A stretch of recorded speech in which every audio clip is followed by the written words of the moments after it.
We got it, buddy. She runs. There's some parts missing in that carb, and it had the wrong kit in it too. You gotta plug some holes and block others off. And it's got things that do things. You know, I'm not gonna bother with it, but anyway, we got the carb straightened out. We're ready to do the port work. I'm a day late on everything, seems like. And I'll tell you what, it's hot. It's upper 70s here right now with a lot of humidity. Sorry, but give me 40 degrees. I can work in that. Anyways, back to this. Okay, so this is straightened out. Really like this. Daryl, that's pretty good. It really does. I want to show you something. Got this little 266. See that? These are older Husky. A lot of people use them for firewood. They were an awful good firewood saw. They're not a logging saw.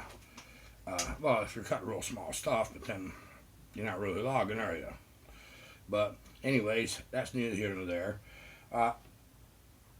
I've put this together for Buck and Billy. He likes 266s, and I've had this around a few years, and nobody was interested in it. And you got to get the right guy, you know. So he said, hey, geez, he'd kind of like to have it. And the only thing is, he wanted it hot rodded. Okay, here's one for you. Where do you start hot rodding one of these? Where?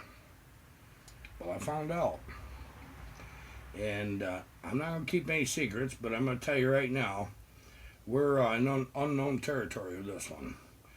Normally, this saw wouldn't be hot rodded.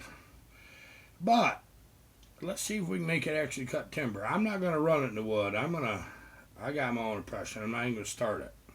Maybe in the next video or something I will. But I'm waiting on a part for the clutch. There's a little spacers with a little dust cover that protects that oil pump and stuff. And I'm not going to put that in wood without that. That's crazy. And of course now it's on back order, but it's supposed to be here by Saturday. I was hoping to get this out to him before this. But this is a good saw. It's got good compression. See that right there? That's a problem with this series saws. There's one fix. No, don't throw the cover, throw the saw. Go find an OEM drive. This is a brand new one, OEM. Grease that just lightly when you put that in, and they'll stop doing that. Now you could fiddle fart around and get that to go back in, but that's what it does, and that'll fix this, guaranteed. And so I'm really looking forward to that. Now there's something that I wanted to. I'm gonna play a silly game. See, look at that, almost. Just okay. Enough of that. I got the part sitting there. Okay. Can you see this area right here? Half that cylinder is all the air comes around, okay? It can't come around here. Now this is a trick we used to do to the 272s when we logged with them. We'd take and cut that kind of right along that line of that handle right there, right here, and right here. Okay, you get rid of this material right here on all these. They'll burn up in the heat. They can't take it. They love it in the winter though. Some of the guys, a couple of them that used to work for Trad and Logging, run these, and they had two covers. They'd put this cover on in the winter, and then one they cut out in the summer. And I wondered, first year I ever run one of these, there was a 272. I wondered how come that once that got 75 degrees or something, boy, you couldn't adjust that saw. Well, there wasn't no adjusted heat. It was just hot. That's what it was. It didn't run good. But this is a nice cover. Look at that. This is original for the saw. It's a nice one. Got little scratches on the XP, but who gives a rat's ass, you know? That's a nice little saw. We did put a piston into it and another cylinder and one thing and other. Did some card work. Just something simple. There's a lot going on the inside of this one, I'll tell you right now. It's real touchy off the trigger. They're a little shorter stroke. But let's just see how it cuts when we get there. I think we got a logging saw. Maybe we don't. Maybe we got just a better firewood saw. It don't matter. He's getting it anyway. He likes these saws. So we're gonna do that. And I wanna tell you about somebody. I've been calling him Kenzie. His name's John. He's got his own channel. You really should look. This guy's sharp. He really is. He's younger than me by ways. He's been learning port work. He's learned a lot on his own. And we talked some. He's watched my videos, and he got real interested. And he's already done one of his saws, and he's testing it. And I see good things coming from this guy. I'll tell you what his channel is. I really like you to go over and watch his. He had a video on the history of McCullough. Well, if you're interested in McCullough's, you really need to watch it. He done his research. That was time consuming. I think he did one on Poland and one thing or another too. But I like the way the guy carries himself. He's honest with himself about what his expectations are. Great, love it. But his channel is Bayou Country Power Saws. It's 4 words. Go look. You need to see what he's doing. He's gonna be, I believe, porting saws for other people at some point. He isn't confident enough yet. He knows what you gotta do is build a few and have a few successes, and then do your neighbors and logger buddy and do a few for yourself. And that's the way it goes, you know.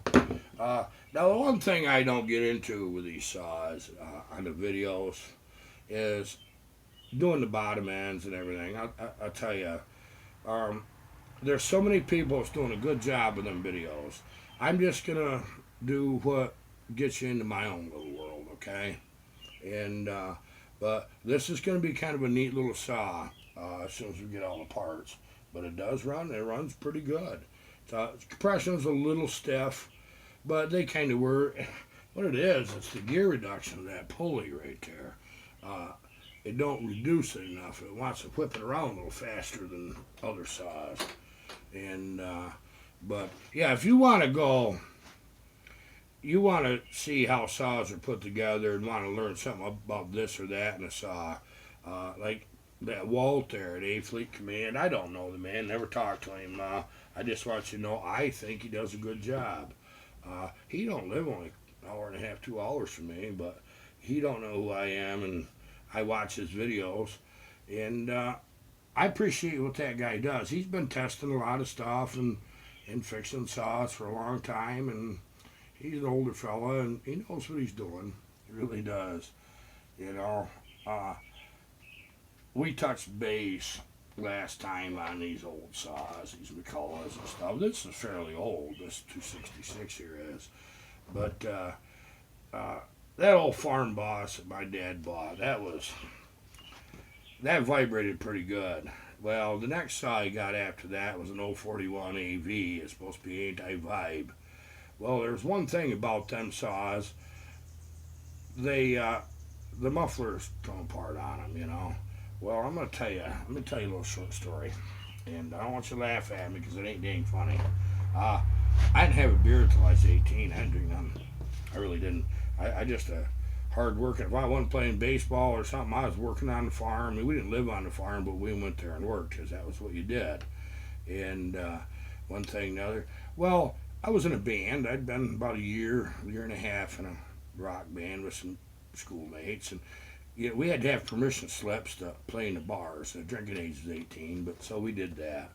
Well, a band that we wanted to see play was playing in one of the establishments locally here, and I'll tell you, I really liked them. They were a pretty good band. I listened there, but there was a girl, and I'm tell you, she was an old girl. She's 24. I'm 18. 24 is old, you know. And that wasn't her first time in a bar. And she says, would you sit down and have a drink with me? I said, I don't drink. She said, well, taste this. I said, what is it? She says, the Alabama Slammer. She said, don't that taste like juice? I said, yes. She said, it's real light. Okay. So she went and bought me one. She pretty girl.